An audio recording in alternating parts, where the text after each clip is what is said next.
Welcome to TVBS Meeting Room, where we tackle global issues with a view from Taiwan. I'm your host, Wen-Chi. Cybersecurity has emerged as a new frontier of warfare. It encompasses a range of activities, including hacking, espionage, sabotage, and disinformation campaigns conducted through the use of computers, wires, land and undersea cables, and the internet, etc. According to Taiwan's National Security Bureau, the Taiwanese government networks experienced a daily average of 2.4 million cyber attacks in 2024, most of which were attributed to Chinese state-backed hackers. This represents double the daily average from 2023. Today's guest is Mark Montgomery with the Foundation for Defense of Democracies. He leads their Center for Cyber and Technology Innovation. He also served in the White House National Security Council working on transnational threats in the U.S. Senate and retired as a Rear Admiral in the U.S. Navy. Welcome, Mark. Well, thank you very much for having me, Wen-Chi. It's a real pleasure to be on with our friends and partners in Taiwan. So there have been alarming reports about China's cybersecurity threats to the United States. What's new this time is the apparent target of critical infrastructures with no intelligence value. So this led the U.S. national security officials to conclude that China is actually preparing to deter and intimidate the U.S. for a potential conflict, likely over Taiwan. As a U.S. cybersecurity expert who led a former congressional commission on this very important issue, can you share what you know about these attacks? Thanks for asking. You're absolutely asking the most important question, which is how is China's aggressive cyber malicious activity against the United States and its allies and partners like Taiwan changing?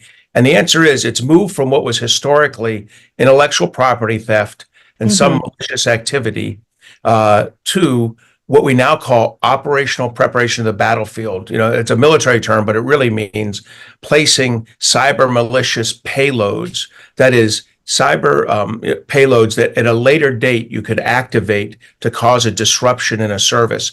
And we found them placing them in our electrical power grids, rail systems, port systems, water systems, the kind of stuff that's necessary for the U.S. to move military equipment or supplies or troops in the time of a crisis. So from my perspective, this is a whole new, this is no longer espionage. Yeah. This is no longer intellectual property theft to support Chinese businesses. Both of those are bad enough. But this is the first step in making sure that the United States won't come to the relief or support of its allies and partners, say in the Pacific, like Taiwan, Japan, and Korea, in a time of a crisis. Yeah, I mean, how you have, touched on what we were going to discuss next is actually how have they evolved over the years, right? As you mentioned, initially it started as almost like a commercial thief kind of behavior, which has always been a big concern between U.S. and China. But now it seems that purely commercial efforts from China have evolved into something that is more state-oriented. Is that the right kind of characterization of China's cyber threats? You're absolutely right to characterize it as growing. It's increased tenfold probably in the size of their offensive operations over the last 15 years. So and more sophisticated as well, right? And more sophisticated, yeah. So, and what I was going to also say is I always think it was state-backed. It's the target on the other end that has changed, and it's certainly changed from like trying to grab the F-35 plans, in a U.S. server. They're still trying to do that, but instead of being 90% of the effort, that's maybe 20 or 25% of the effort. Then there's traditional espionage. They're now breaking into the systems of our Commerce Department, our Treasury Department, our State Department to read the emails of our senior officials. That's grown significantly. So while what's happened is the target has changed from commercial targets to military targets or commercial targets to support military activities. And so these are big changes. And I think it's the same in Taiwan and in Japan. We've seen this transition, and no country is under more cyber duress on a day-to-day basis than Taiwan. Exactly, from as the attacks of China. stats I just shared. And I want to mention, obviously, this has risen as a point of tension between U.S. and China. And so I still remember when President Obama was in the White House, he was the very first one to openly actually blame China for cyber attacks on the U.S. government, including at that time the hacking of U.S. government personnel data. And he raised it at the level of President Xi Jinping. And so the two countries signed an agreement in 2015, almost 10 years ago. So what was in the agreement and how's that going? Why is it that there's still so many, obviously, hacking?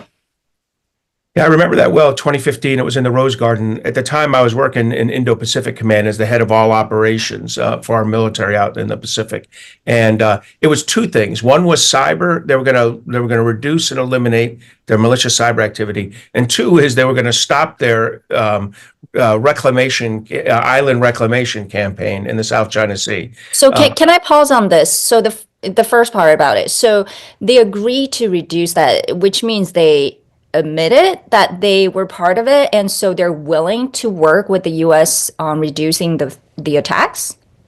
So, as you probably know, the Chinese Communist Party does not often, if ever, acknowledge they've done anything wrong. So I would say they did not acknowledge anything was wrong. They acknowledged that things wouldn't be wrong going forward. And in both cases, whether it was the island reclamation or the cyber, within 12 to 18 months, things were back at full steam. I think the goal there was at the end of the Obama administration, with a year and a half to go, to kind of prevent the Obama administration from taking aggressive action against China. And indeed, they were successful.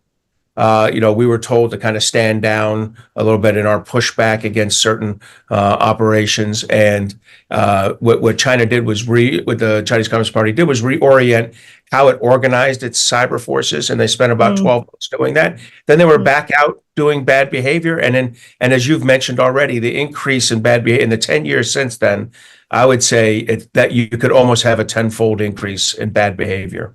Yeah. Well, so the question has always been: are the hackers backed by the Chinese government or the military? What do we know so far? 100%, we believe. Our attributions of Volt Typhoon and Salt Typhoon, and how did the U.S. come to that conclusion? I think we look at the threat signatures used, and then we study threat signatures. We've seen Chinese intelligence, cyber intelligence, cyber military. What is threat signature? Just like a cyber fingerprint. Like what type of tool you use, how you surveil the area, what tools you use to penetrate, what tools you use to install. It kind of leaves a fingerprint. Each type hacking team kind of has a fingerprint like that. So even within the Chinese intelligence services and Chinese military services, we can tell which team is doing which work.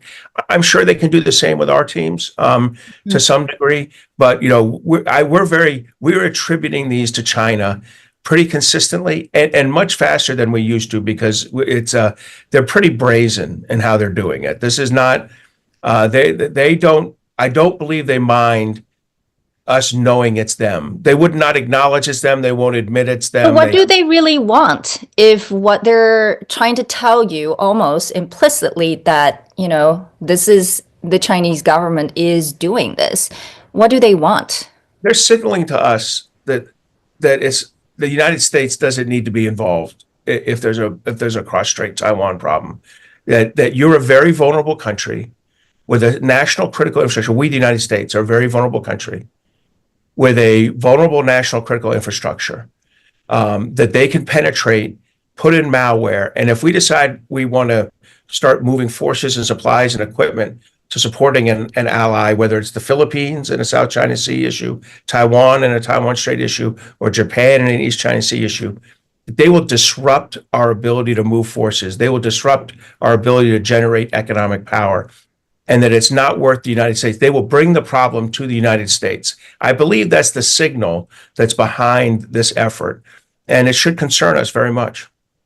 So you do believe, I don't know how much you can reveal, that they are trying to do this to the United States, but with Taiwan in mind. So their ultimate objective or goal is not so much to cripple the U.S. Infrastructure, but more to say, if we do something to Taiwan, don't get involved. Is that right? That's correct. And the only country that's, as I said, that's getting more of this kind of cyber-enabled, economic pressure is Taiwan. And I think so that there's a signal there. You didn't see Chinese doing that to other countries, for example, Japan, Korea, Australia, or perhaps the UK, other sort of strong US allies? So I would say this, the target set is Taiwan, United States, Japan, Australia, but in that order, and certainly Taiwan and the United States are far above the number one and number two targets. And look, there's no doubt in my mind that the Chinese Communist Party's goal here would be to execute a cyber-enabled information operations campaign against Taiwan, where they pressure Taiwan with financial services attacks, energy attacks, communications attacks, and then at the same time do these disruptive activities in the United States that say, do not get involved in this. If you get involved, we'll do more to you. But in the meantime, we're going to do this because, look, I reasonably believe that Chairman Xi wants Taiwan integrated back into China, but not a broken Taiwan, just a Taiwan that's bent to his will. So I think that the cyber resilience we're trying to preserve in the United States, it's equally important that Taiwan be doing the same thing. What you just said gave me real goosebumps.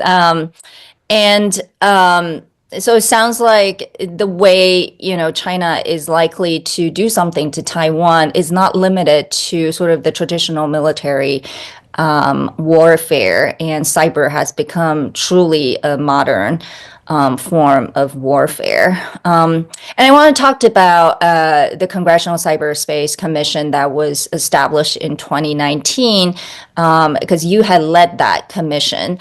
What was the purpose of establishing a commission like that in U.S. Congress, and how it's working right now? Because as I understand it, it's become a nonprofit organization. So what happened is I worked for Senator McCain, and in his last year in office, he a good friend of Taiwan, by the way, Senator McCain. Yes. But he in his last year in office, he said, "Look, we are not protecting ourselves in cyberspace. We can't protect our critical infrastructure. We need a new strategic approach with new legislation and new executive branch understanding." And he was right. He set up the commission. He said, "You have exactly 3 years: 1 year to write a report, and 2 years to execute the problems." And he was a real stickler for, just having short commissions.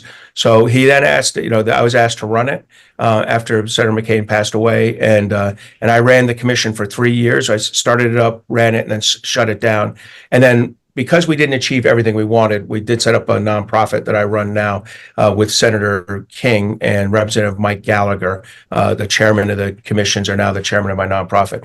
But our goal there was to write legislation to improve our cyber resilience, write legislation to improve our government's defense of its own networks, and then also to improve our offensive capabilities so that we could do cost imposition on China to try to deter them from attacking the United States, Japan, Taiwan, Korea, and others.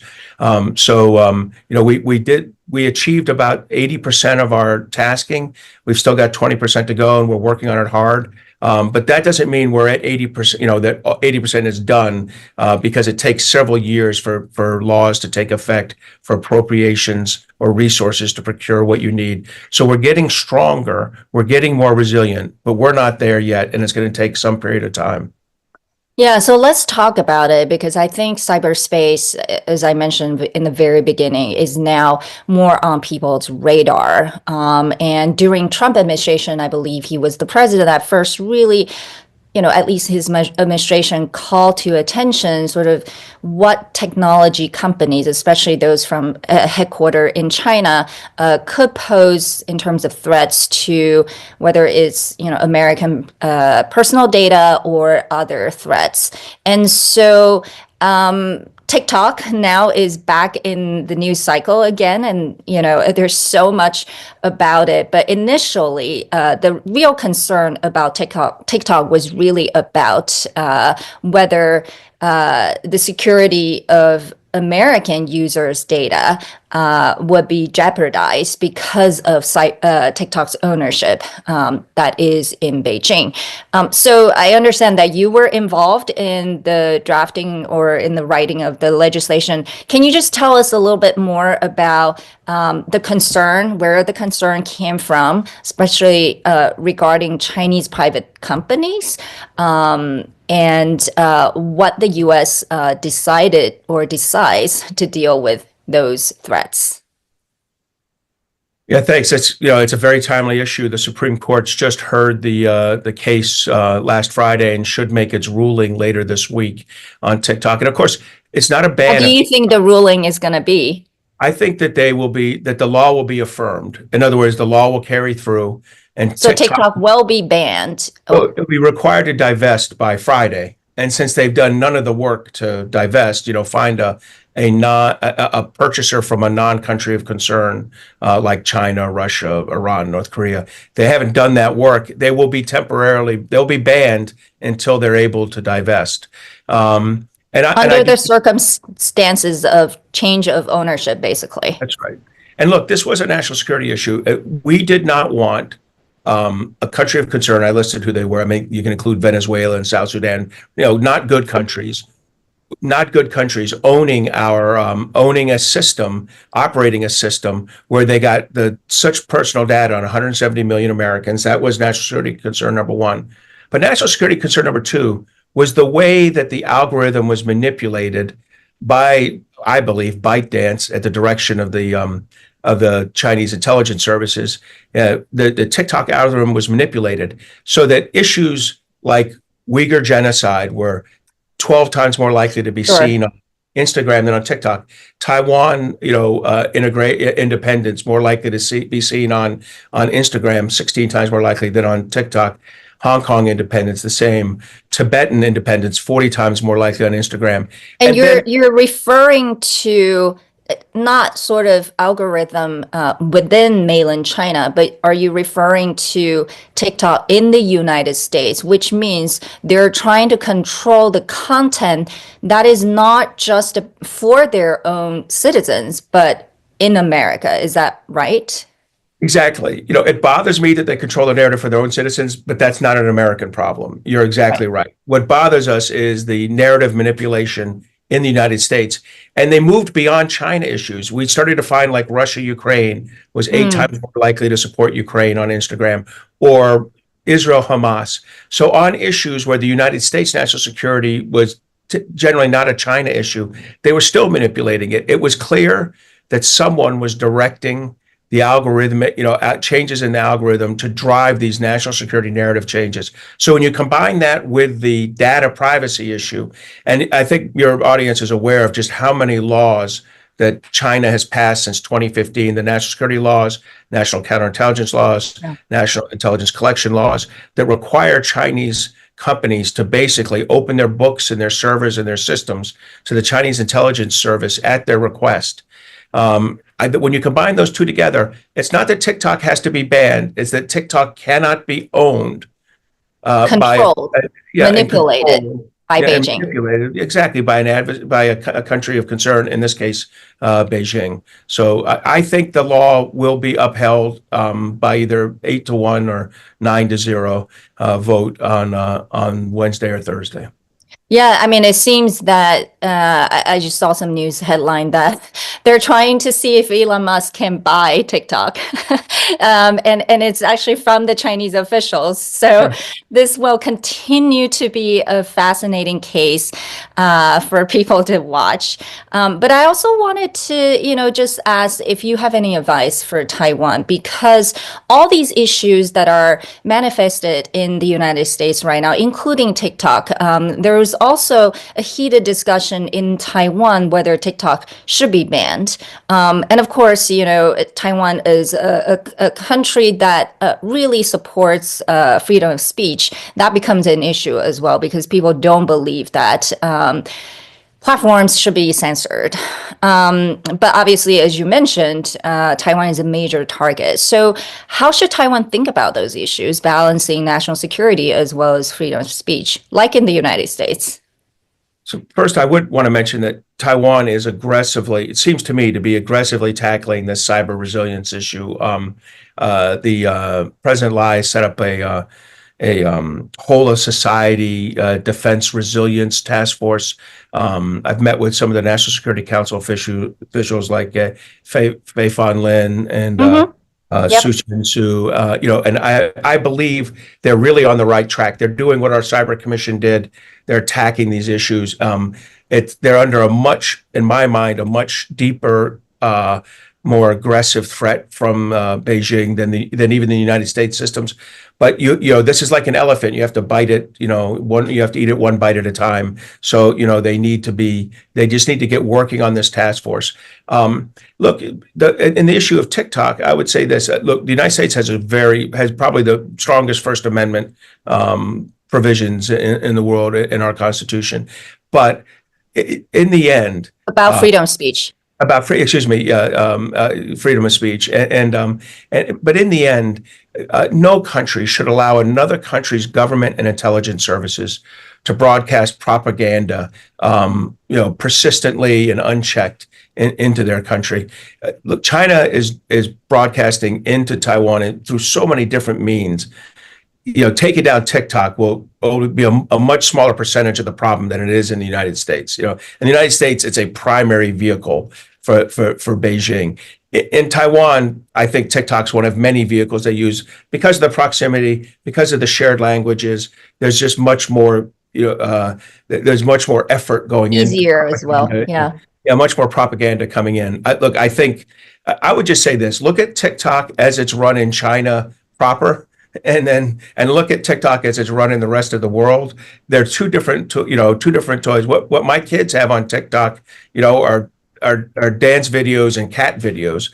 What kids in Shanghai and Beijing have on TikTok is STEM education. I mean, it's just a science, technology, engineering education. It's just a different tool in that country, and that says a lot about what China thinks about traditional TikTok as it is in America. So I hope, I'm not telling Taiwan that they should ban TikTok, but I am saying they should be very aware of all the different methods with which Beijing spreads propaganda in Taiwan. Well, you have mentioned that no country should allow other countries to have their government-backed or intelligence-backed almost interference in their social media. Do you believe that the U.S. is doing the same thing in other countries? You can listen to Voice of America, and you tell me if that's a manipulation of the national security narrative. It's not. Radio Free Asia, and these are very limited efforts by the United States that routinely get defunded. I mean, not only do I not think we do it, I don't even think we tell our own story well. I mean, I don't even think we fund enough to say, hey, this is why democracy, transparency, capitalism are the best way. This is why the Chinese approaches to sovereignty, to rule of law, to transparency, the wrong way. We barely tell the story. So I don't think we do it. I don't think we practice information operations in the same methodology that the authoritarian states do. I mean, that's one of the beauties of democracy. We struggle to tell a lie. It doesn't mean we're perfect. It doesn't mean we don't make lots of mistakes. But I don't think we're oriented in the same way that China, Russia, North Korea, and Iran are. And that's a reason why countries like Taiwan, Japan, Korea have put themselves on a much clearer path towards transparency and a rules-based system. Well, I have to ask you, with days of inauguration, what do you think the Trump administration's cybersecurity, cyber policy will look like? Well, look, first of all, I think just like when 90% of what Trump was doing was carried on by Biden in cyber, 90% of what Biden is doing will be carried on by Trump. But that 10% new is going to be different. And I think it's going to be a much more aggressive approach to confronting Chinese malicious activity and Russian malicious activity, and what criminal actors are doing in our country. So I think there'll be more offensive pushback on cyber actors. Interesting. Offensive pushback. Okay, so it's not just defensive, but like what would be the offense side of things? So I think we would probably respond with cyber tools, but I think we've reached that point now where it's time for us to say, if this advanced persistent threat team from China located in this building in Shanghai or Beijing is doing these attacks, we're going to go in and damage their cyber infrastructure, the networks on which they plan and execute their attacks, where they That is a war in some way, right? Yeah, I think we would do it with Title 54 with intelligence forces. But I would say at this point, we've got to hold them accountable. You cannot deter them. From what I can tell, we can try increase sanctions. I don't believe they've worked in cyber.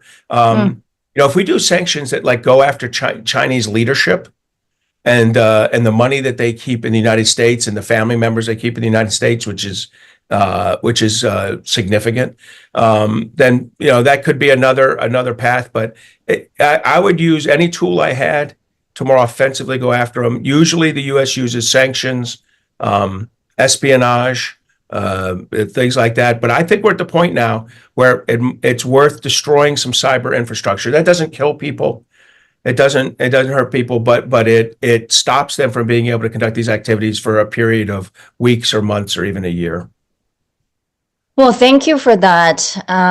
With that comment, we'll be very looking forward to see what the new relationship will look like between U.S. and China, and of course, U.S.-Taiwan and the triangular relationship as well, especially when it comes to the space of cybersecurity and other more modern type of threats and security issues. So, well, thank you so much, Mark, for joining us today, and we hope to have you back in the near future, and take care. Thank you very much for having me. I look forward to rejoining you.